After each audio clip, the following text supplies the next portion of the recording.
Investiture of the Gods, Chapter 95. And that chapter's title tells you everything.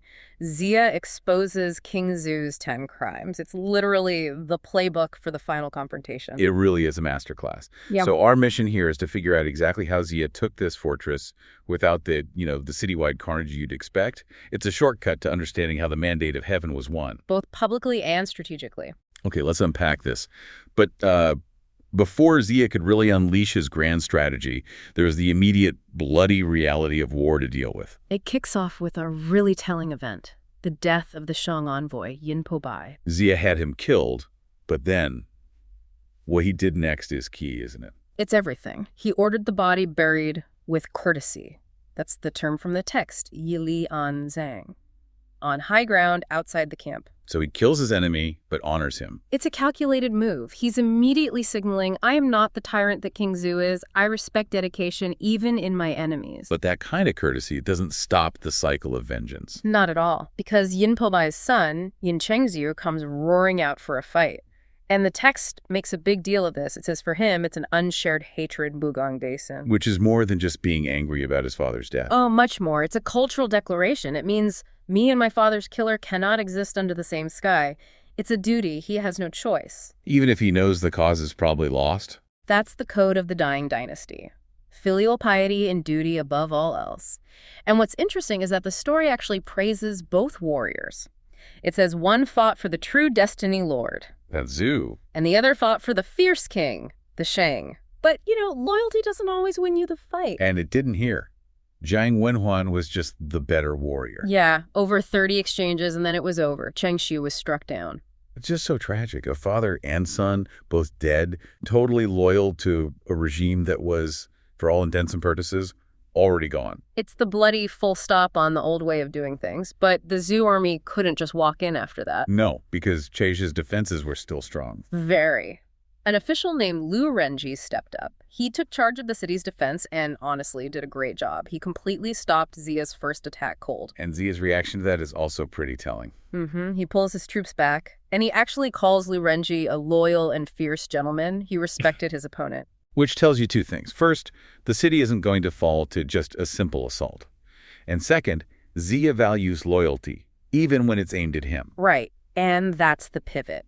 He knows a brute force attack, what the source calls like Ong, is just, it's not going to work. It'll be too slow, too costly. He needs a different way. He needs Jika. A strategy based on intelligence, on a plan. Exactly, on psychological warfare. Okay, and this is where it gets really interesting for me. Yeah. Because his disciples, they come up with a textbook military solution. The obvious one. Yeah. Let's sneak some people into the city. Dungeon, they call it.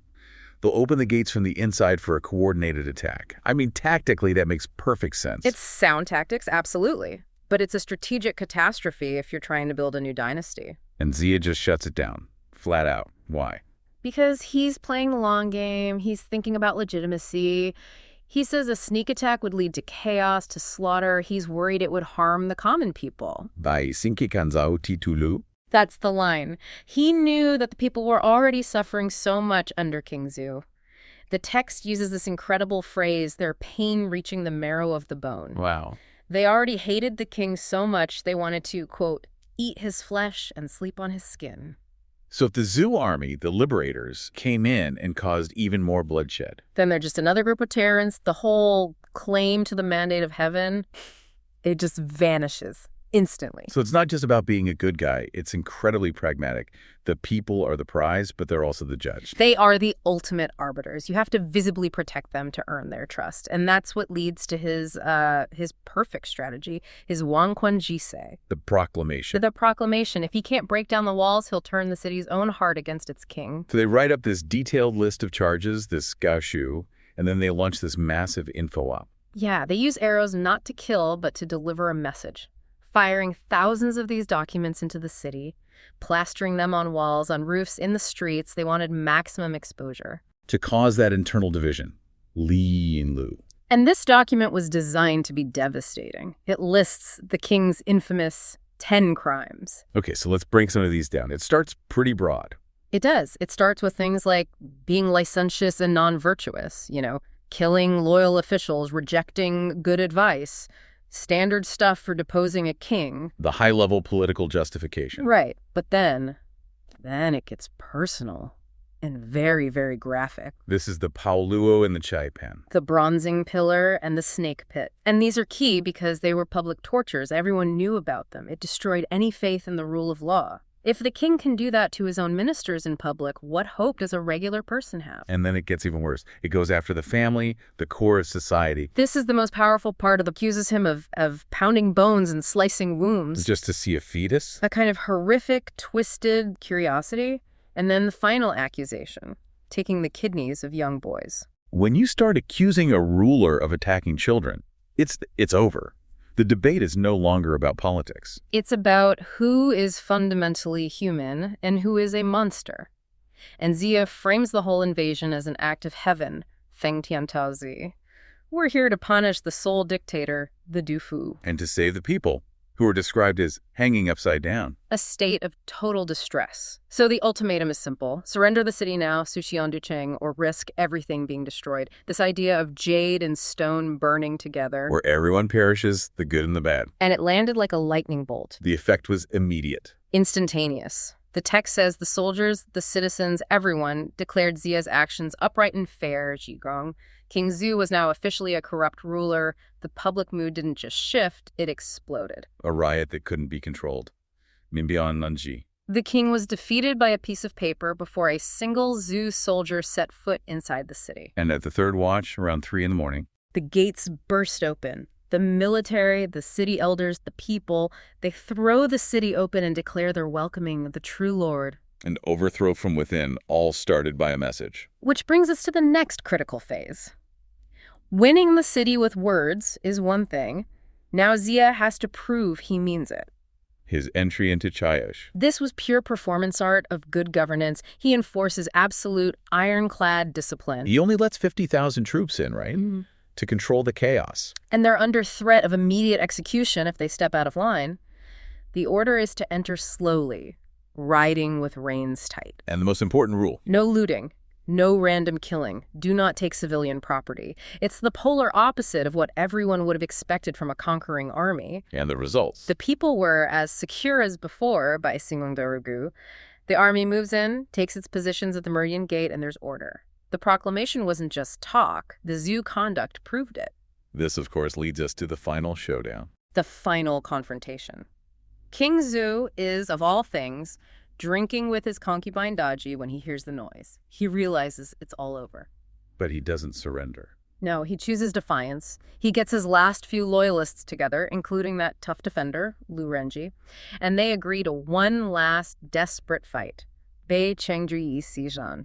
A battle to the death, with their backs to the city wall. And Ziya's preparation for this meeting is all about symbolism. It's pure theater. He arranges his forces in this huge, intimidating formation, the Pei Wufang Du. The alignment of the 5 directions. It's meant to show that he has the support of the entire world, all the lords and generals. And his own entrance is just packed with meaning, all these officials in red robes. 24 pairs of them. And he rides in on the Si Bushang. The 4 disparities. His mythical beast. Which is all about showing he has a divine endorsement. He's under a giant red umbrella, the symbol of supreme authority. The text gives him his final, ultimate title here, Gengu Junshi. The greatest military genius of all time. It's an assertion of destiny. It says, he was 80 when he was called, he pacified yin and yang. He's not just a general, he's an agent of cosmic change. Okay, so paint the picture for us. Set the stage. What does this confrontation look like? Well, imagine this huge clash of armies. You've got the Shang dynasty, led by King Zhou himself, facing the Zhou coalition, led by King Wu. And King Zhou isn't some figurehead. The text says he's out there, armored up, looking fierce. Oh, absolutely. He's described as incredibly powerful, phoenix-winged helmet, strong chainmail. The narrative gives him his due as a warrior. But right there, front and center, leading the charge against him, is his former minister, Jiang. The tension must have been incredible. So who makes the first move? King Zhou does. He throws the first accusation, points right at Jiang, and calls him a wicked traitor for fleeing his post and leading his chaotic rebellion. So he's playing the role of the legitimate king being betrayed. He is, but Jiang just completely deflates that. He basically says, the charge of treason is meaningless because you, the king, lost the way of the ruler, the Jun Dao, a long, long time ago. The Jun Dao. So that's the pivotal moment. It's not about loyalty anymore. It's about the king's own failure. Precisely. The social contract is broken. Jiang says he ignored heaven, he abused the people, he murdered his own ministers, and critically, he was led astray entirely by his consort, Daji. So the rebellion is justified. Completely. He says he's not a traitor. He's acting under the bright mandate of heaven to carry out a divine punishment. This isn't rebellion. It's an execution on behalf of heaven. And the king, in his arrogance, I assume he just doesn't get it. Not at all. He asks, what great evil have I committed? And that is the perfect opening for Jiang to deliver this devastating 10-point indictment. Okay, let's get into it then. The first set of these crimes, I understand, they focus more on the systemic breakdown, right? The failure of the king as a ruler. Yes, exactly. They start with his duties as the son of heaven. So what's crime number one? The big one that kicks it all off. The first crime is his obsession with alcohol and lust. But the key here is what that leads to. It leads to disrespect for heaven and a total neglect of the ancestral altars and temples. So he's failing his most basic religious duties. He is. And he's favoring what the text calls petty men, letting moral decay seep into everything. This is the cornerstone. If the ruler won't perform the duties that grant him divine right, then that right is, well, it's gone. And once that spiritual foundation is cracked, the rot spreads. I imagine it hits his own family next. Which takes us to crime number two. It does. A real tragedy. This is the murder of the empress, Jiang, who is literally the mother of the nation.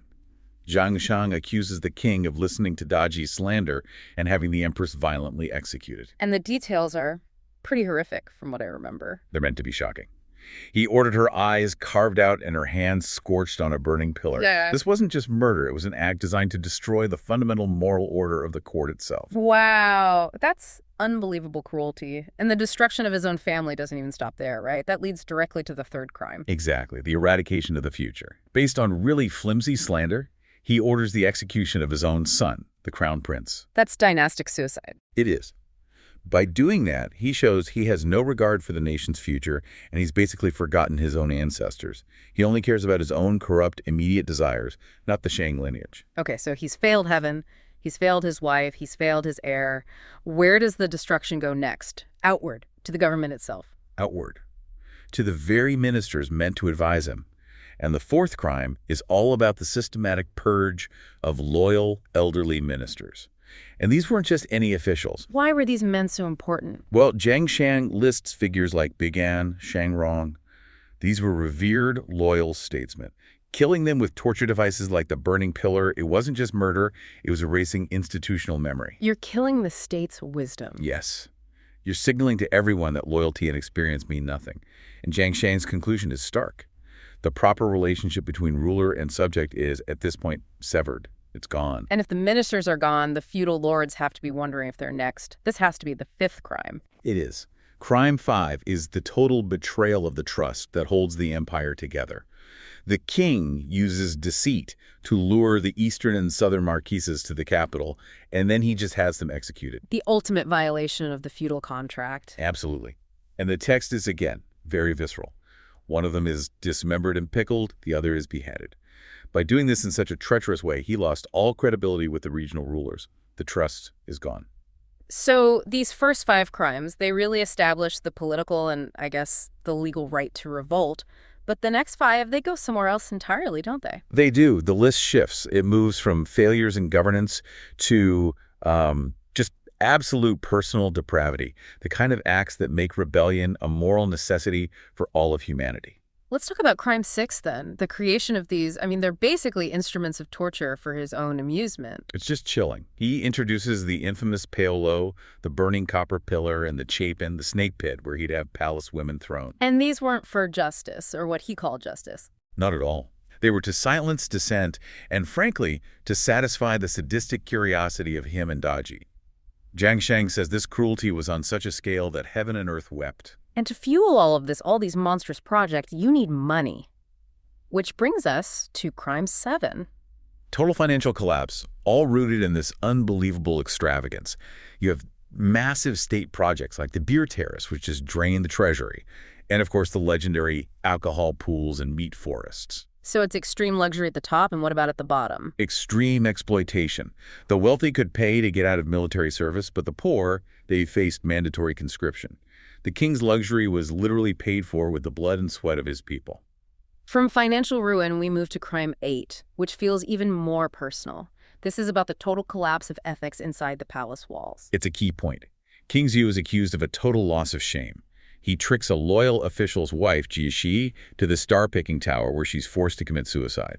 Then he throws one of his own consorts from the very same tower just for daring to speak the truth. And Jiang says this severed the essential 3 bonds. For you listening, what exactly are the 3 bonds, the Sangang? Why is breaking them so significant? The Sangang are the absolute pillars of traditional Confucian society. It's the bond between ruler and subject, father and son, and husband and wife. They're the relationships that ensure social order. Exactly. And when King Zhou killed his queen, abused his heir, and murdered his consorts, he shattered all 3 within his own home. He proved he couldn't even keep order in his own house, let alone an entire empire. And that complete moral collapse, it seems to license him to commit acts of just pure barbarity. Which brings us to crime 9. These are hard to even talk about. They are. They move beyond any kind of punishment into something like a barbaric scientific curiosity. Jiang says the king ordered his men to chop the legs off of people crossing a stream in the morning just to see their bone marrow. Just to see it. Just to observe their vitality. And even worse, he ordered pregnant women to be cut open just to find out the gender of the fetus. It's a complete disregard for human life. His subjects were just objects to him. And then there's the last one, crime 10. This feels like it was designed to be the ultimate horror, something that cuts deeper than any political failure. It seals his fate as a monster. It describes these debauched nights that culminate in the king, again at Daji's suggestion, ordering that the grilled kidney essence of young boys be cut up to make soup. My God. And Jiang concludes that this act, by targeting the young and innocent, ends the very continuation of the common people's lineage. It attacks the future itself. So the moment Jiang finishes reciting this list, this indictment against heaven, family, the court, the people, what's the reaction? It's immediate.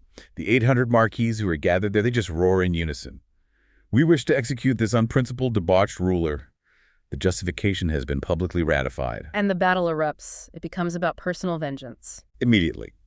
The East Marquis, Jiang Wenhuan, whose father was pickled and whose sister was the mutilated empress, he charges first, just fueled by pure rage. He's followed by the South Marquis. Right behind him, seeking vengeance for his executed father. And the North Marquis joins in. But it's important to note, the text says King Zhou was a formidable warrior. He fights all 3 of them fiercely at the same time. So even with the moral case made, the physical fight is still a struggle. But there's a moment of doubt, isn't there? From King Wu, the man who's supposed to be the new righteous leader. Yes, and it's a fascinating moment. He sees this, and he expresses this deep distress. He says, even against a tyrant, we are still subjects fighting the Son of Heaven. He feels the weight of tradition. He sees it as a reversal of the natural order. He does. And that shows you how hard it is to overturn centuries of social contract, even when you have every justification. So how does Jiang finally put that doubt to rest? How does he make this the final pivot? He gives the final decree. He tells King Wu that those 10 crimes mean King Zhou has irrevocably, completely forfeited the mandate of heaven. He says, you are not a rebellious subject. You are a righteous agent carrying out heaven's judgment. The morality is now more important than the politics. It supersedes it entirely. And with that, Jiang orders the drums to be sounded, 35 more riders surge forward, and they surround King Zhou. The debate is over. Judgment has to be executed.